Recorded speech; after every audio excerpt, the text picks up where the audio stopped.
Hi guys, this is Sarah from The Savvy Professor, and in today's video, we'll talk about why your phone flashes like it's taking a picture and how to fix it.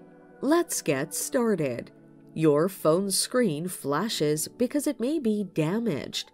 Inspect the screen before changing any settings and downloading new software. A broken screen flickers when the display internals are damaged.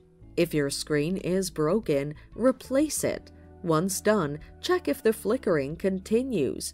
If this doesn't solve the problem, you may have poor display settings. Adaptive brightness adjusts your phone's brightness to match your surroundings. Although decent, this feature often causes screen flickering. Here's how to disable it. Open Settings and go to Accessibility. Tap Display and Text Size and switch off Auto Brightness. Samsung users will find this setting under the Display settings. Once you've disabled this setting, check if the flickering continues.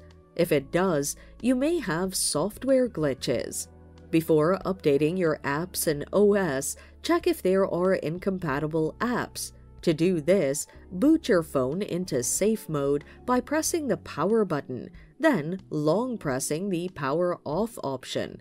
If the flickering stops, return to normal mode and delete the third-party apps on your phone. Once done, follow these steps to check if your phone has any pending updates. Open Settings, then tap About Phone or System. From here, click System Update to install the latest OS version. And that's it. Thanks for watching. Till next time.